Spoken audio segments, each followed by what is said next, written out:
Alô, galerinha, bom dia, boa tarde, boa noite. Tudo bem com vocês? Tudo tranquilo? Como é que vocês estão? Vocês estão ficando em casa? Estão se higienizando? Lavando bem as mãos? São medidas, galera, essenciais para a gente combater esse coronavírus. Tá bom, gente? Galera, nossa aula de hoje vai ser acerca de lei de Coulomb, tá? É um assunto importantíssimo, muito cobrado aí nos concursos civis, militares, no Enem. É um assunto pertinente ao terceiro ano do ensino médio. Sou o professor Luiz Costa, professor da Rede Estadual de Ensino do Rio de Janeiro. Vamos que vamos, gente? E quem foi o camarada que formulou a lei de Coulomb? Foi o físico francês Charles Coulomb, em 1785, século XVIII. E para que serve a lei de Coulomb? Qual é a sua aplicabilidade? A gente viu na aula passada os tipos de interações elétricas, as interações de atração e de repulsão. A lei de Coulomb, galera, é uma lei experimental matemática que serve para medir essas interações eletrostáticas, que podem ser de atração ou repulsão, ou seja, a lei de Coulomb serve para quantificar essas interações eletrostáticas. Beleza, turma? E aproveitando, fazendo uma breve revisão, tá? Imagina você, eu tenho um corpo carregado positivamente, em vermelho, pode ser um próton, por exemplo, e eu tenho um corpo carregado ou eletrizado negativamente, pode ser um elétron. Que tipo de interação vai aparecer aqui, galera? Cargas de sinais diferentes, contrários, se atraem, ou seja, tende a existir o quê? Uma interação eletrostática de aproximação. As cargas aqui tendem a se aproximarem. Cargas opostas, equivalente a quê? A atração. Se eu tenho agora duas cargas de sinais iguais, ou dois corpos eletrizados negativamente, qual é a tendência aqui, galera? Cargas de sinais iguais sofrem o quê? Afastamento, ou melhor, sofrem repulsão. Tende a se afastarem. Cargas iguais, repulsão.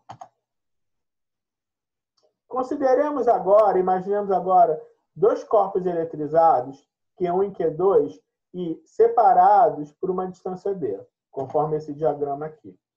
Eu tenho a carga Q1 em verde, separado por uma distância D, por uma carga Q2 em vermelho. Beleza?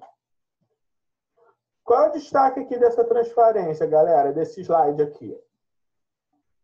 Se as dimensões geométricas de Q1 e Q2 forem muito menores em relação a essa distância de separação, a gente raciocina, a gente considera que Q1 e Q2 são cargas elétricas o quê? Pontiformes ou pontuais. Beleza? Pontiformes ou pontuais lembra o quê? Ponto. Então, eu posso simbolizar Q1 e Q2 em formato de quê? De pontos. Desde que suas dimensões geométricas sejam o quê? Muito inferiores, muito menores do que essa distância de separação D. Tá? Então, essas cargas elétricas aqui, esses corpos eletrizados, são o quê? São cargas elétricas pontuais ou pontiformes. Quando os corpos são eletrizados, existe o quê? Uma interação eletrostática, ou seja, existe uma força entre eles, que pode ser o quê? De atração e repulsão. A intensidade dessa força diminui à medida que a distância de separação entre elas aumenta. Olha a transferência anterior. Se eu aumento essa distância de separação aqui, as forças de interação entre essas duas cargas, Q1 e Q2, tende o quê? A diminuir. E qual é a direção dessa força eletrostática, dessa força elétrica? É a direção da reta que une esses dois corpos, em observação. Beleza? Qual vai ser o sentido da força elétrica? Se os corpos forem eletrizados com cargas elétricas de mesmo sinal, mesma natureza, a força elétrica vai ser de o quê? Repulsão, de afastamento. Como é que vai ser o diagrama de forças? O sentido da força elétrica aqui vai ser o quê? Para fora do diagrama. Eu tenho Q1 eletrizado positivamente, tenho Q2 eletrizado positivamente, né? Sofrem afastamento, sofrem o quê? Repulsão. Por isso que as forças, seus respectivos sentidos são o quê? Para fora do diagrama. Mesma coisa aqui embaixo, ó. Tem a carga Q1 em vermelho, negativa, e eu tenho a carga Q2 em vermelho também negativa, pode ser um elétron com um elétron. E as forças de interação, as forças de repulsão aqui envolvidas nesse diagrama são o quê? Também para fora do desenho, sentido.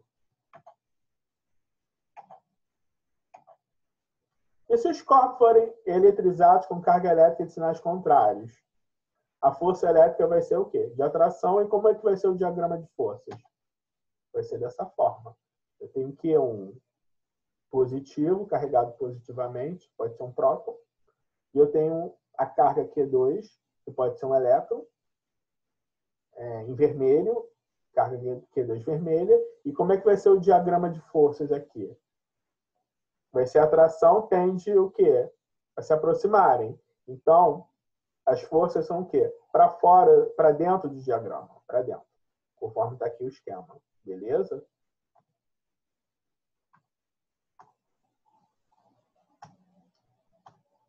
E como Coulomb formulou a lei de Coulomb, essa lei experimental matemática? Através de uma balança de torção, cujo desenho está aqui do lado direito da nossa tela. Tá bom? Então, ele formulou a lei de Coulomb em seu laboratório através dessa balança aqui de torção. Tranquilo, gente?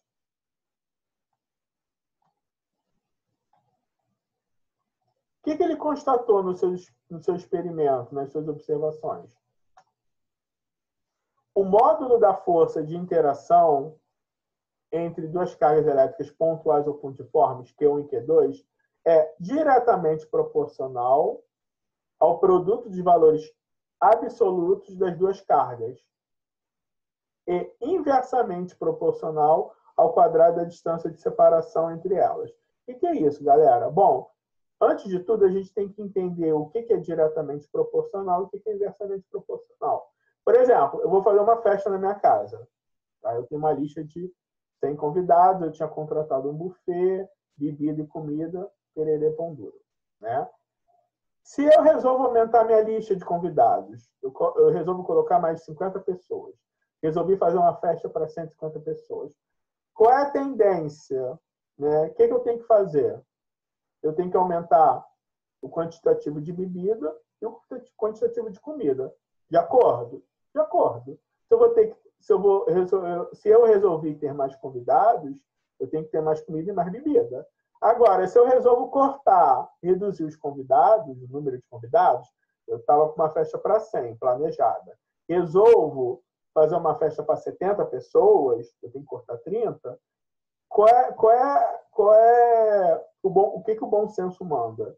Tá? Se eu tinha um buffet para atender 100, eu não vou precisar mais de um buffet para atender 100, eu tendo o quê? Tendo o quê? A diminuir o quantitativo de bebida e comida. Tranquilo? Ou seja, eu aumento o número de convidados, aumento o quantitativo de bebida e comida. Se eu diminuo o número de convidados, eu diminuo o quantitativo de bebida e comida. Beleza? Então, a relação bebida-comida ou comida com o número de convidados é uma relação o quê? Diretamente o quê? Proporcional. Eu aumento uma coisa, aumento a outra. Se eu diminuo uma coisa, eu diminuo outra. Beleza? E o que é o inversamente proporcional? Por exemplo, eu estou com uma obra na minha casa. Tá? Se eu resolvo, eu estou com 2 pedreiros. Tá? Se eu contrato mais um pedreiro, qual é a tendência? A tendência é que minha obra flua o quê? Acabe mais rápido. É ou não é? Então, se eu tenho mais recursos humanos, né, o tempo de execução da obra tende a ser o quê? A ser menor. Ou seja, a minha obra vai terminar muito mais rápido. Tá? Agora, eu estou ruim de caixa, eu estou com 2 pedreiros, eu resolvo demitir um. Só fico com um. Tá? Qual é a tendência do tempo de execução da obra ser o quê? Ser o quê? Ser maior. A obra vai demorar mais para acabar. Beleza? Ou seja, a relação mão de obra, pedreiros, quantitativo de pedreiros, com o tempo de execução da obra é o quê? É uma relação inversamente proporcional. Eu aumento uma coisa e diminuo outra. Beleza, gente? Então, eu tenho aqui 2 cargas elétricas, Q1 e Q2, separadas por uma distância D, com seu respectivo diagrama de forças, né? Simbolizando que aqui existe uma interação de atração, de aproximação. Com certeza, Q1 e Q2 têm sinais contrários, sinais diferentes. Pode ser um próton e um elétron, pode ser uma carga positiva com outra negativa, ou vice-versa, pode ser uma negativa com outra positiva. Enfim. O que Coulomb concluiu, formulou? Que a força elétrica é diretamente proporcional a quem? Ao módulo, tá, do produto entre as 2 cargas elétricas em observação. Tá? Sinalizando também. O que é módulo, gente? É o valor absoluto. Por exemplo, eu tenho um número inteiro negativo menos 4. Qual é o módulo de menos 4? 4. Eu tenho um número inteiro positivo mais 4. Qual é o módulo de mais 4? 4. Ou seja, o módulo é um número sem si? Não. Bom, então eu tenho Q1 e Q2. Beleza? O produto do módulo dessa conta aqui, desse resultado aqui, é diretamente proporcional à intensidade da força elétrica. Porém, a força elétrica é inversamente proporcional ao quadrado da distância de separação entre as 2 cargas. Ou seja, o que é diretamente proporcional fica lá em cima no numerador. O que é inversamente proporcional fica lá embaixo no denominador. E apareceu outro personagem aqui. Quem é esse careta aqui? Quem é esse K aqui? O K, galera, vai ser o que a gente chama de constante eletrostática, que vai depender do meio onde as cargas estão inseridas. Tá? Ou seja, essas 2 cargas aqui em análise, elas podem estar inseridas no vácuo, podem estar inseridas no ar, podem estar inseridas na água, enfim. Esse K tem a ver com o meio onde as cargas estão inseridas. Cada meio tem seu respectivo K, sua respectiva constante eletrostática. Vai depender do meio. E qual é o destaque aqui? Quais são as unidades que a gente vai trabalhar? Unidades do SI, do Sistema Internacional de Unidades. A força, medidas em Newton. Carga elétricas, Q1 e Q2, vão ser medidas em Coulomb, Czão aqui. A distância entre as cargas vão ser medidas em metros. E a constante eletrostática referente ao meio, relativa ao meio, vai ser medida em quê? Newton por metro quadrado, por Coulomb ao quadrado. Beleza, gente? Isso aqui é fundamental e aluno erra muito em prova, erra muito em concurso. Galera, espero que vocês tenham gostado da aula. Espero que vocês tenham entendido a aula, compreendido a aula. Beleza? Qualquer dúvida, entre em contato comigo pelo meu canal. Eu vou publicar esse vídeo já na plataforma do Google Classroom, também no YouTube. Tá? Mas qualquer coisa, entre em contato comigo pelo meu WhatsApp. Beleza? O importante é não deixar a matéria acumular. Beleza, gente? Fiquem com Deus. Até a próxima aula.